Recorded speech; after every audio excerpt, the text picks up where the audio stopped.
PG, good to see you. Because this team, this first playoff series together, and obviously it's a very unusual series with everything that happened, the roster maybe learned about itself going through an up and down kind of series like this. That we're deep. We're versatile. I think it's no secret, it's no surprise. Things we already knew. The fact that we have so many defenders and offensive weapons, it just remains. We're a very deep team. You can go ahead. PG, congrats on the series win. I was just wondering, you've called Kawhi like the most reliable player there is in the league. What's it like? You played with many great players. What's it like to watch Kawhi just close the series out and just be so reliable? And also, what did you think of him talking about the players meeting last Wednesday? Because Doc said that his demeanor was kind of needed in an emotional meeting. Yeah, I mean, Kawhi is a man of business. He stepped up, he stepped in. Time after time, whenever we needed him, he put us on his back. He finished the series. I can't say it enough. After this series, he is the most reliable guy. His shot making, his time on, just awareness plays. He's just one of a kind. And everybody knows why is a man of few words. But when he speaks, it's coming from a great place, and he's going to get his point across. His demeanor was felt, and his presence was felt. He was powerful in those meetings. Thank you, Paul. Appreciate it. Charlie? I don't know. I'm just throwing that. Come on, man. Don't tease me. Don't tease me. Charlie, you got it. Hey, Paul, after you guys pulled out a hard-fought series win, but obviously have bigger goals, what's the vibe in the locker room after this? Great. It's as if any other playoff series. It's great, but our job is not done. It's on to the next one. Johan? Hey, PG, Zoo played really big in this series after last postseason, kind of being played off the court against the Warriors. What did you think of his play throughout the series? I thought he was great. What brings so much value with Zoo is, a lot of teams want to switch.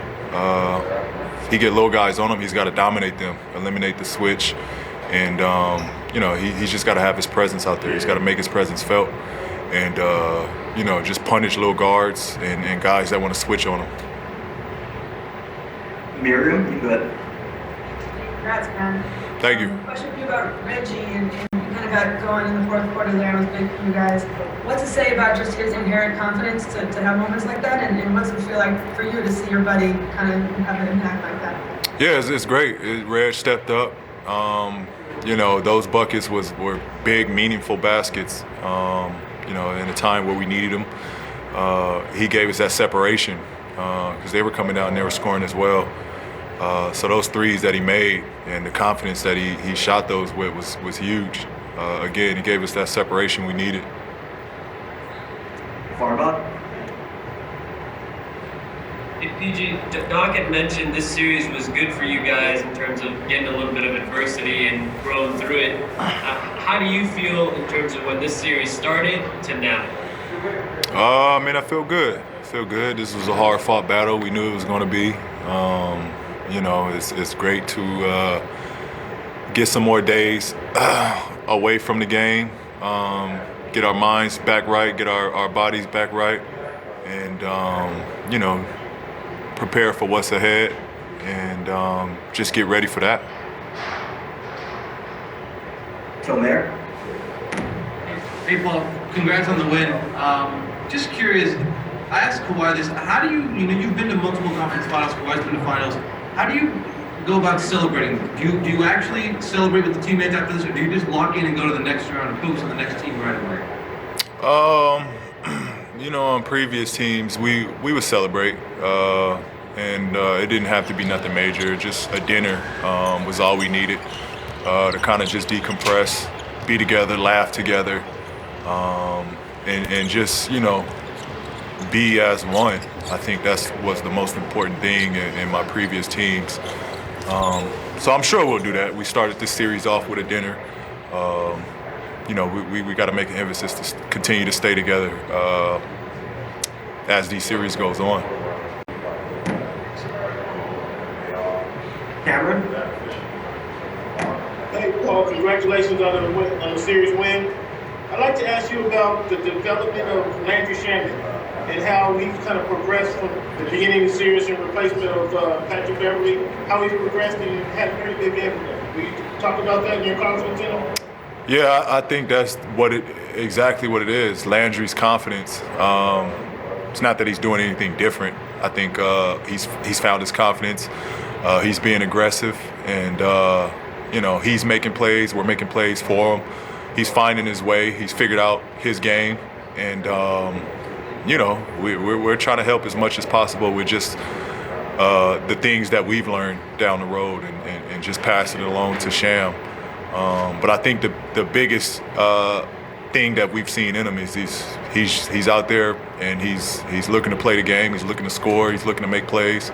For him, it's just confidence, and the more confidence he has, the more confident he is, the bigger games you're going to see from him. Thanks, Paul. That's all we have time for today. Appreciate it. Thank you.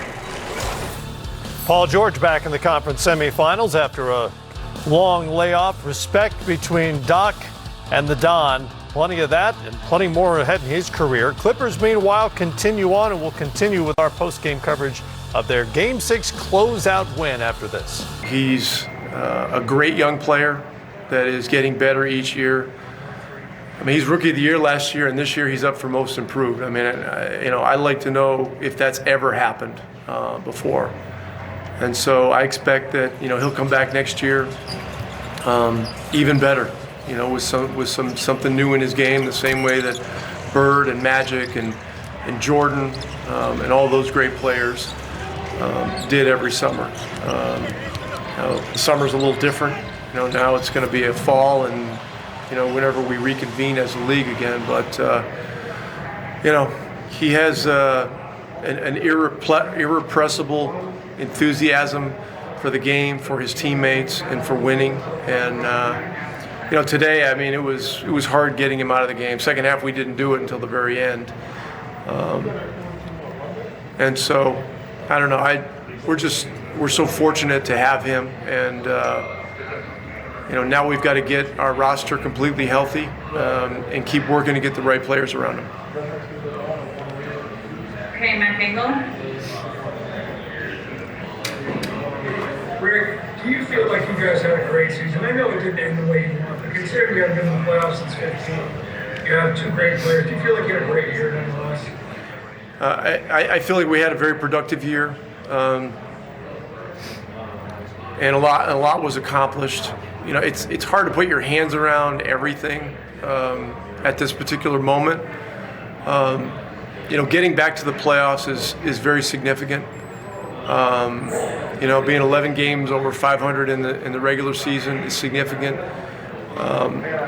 We didn't win a lot of games in the seeding games, but we went through some great experiences. We went through 3 or 4 overtime games, and that got us, you know, ready to play the Clippers. And this series was, you know, it was like a lot of playoff series. It's up and down. I mean, you know, Porzingis gets ejected in 3 minutes into the third quarter of Game 1. You know, we win Game 2 wire to wire. Game 3, Luka goes down with the ankle, and we end up losing by 8. Game 4, the team showed its resilience in a huge way. You know, getting down 21, then battling back, having a lead, getting to overtime, and then finding a way to win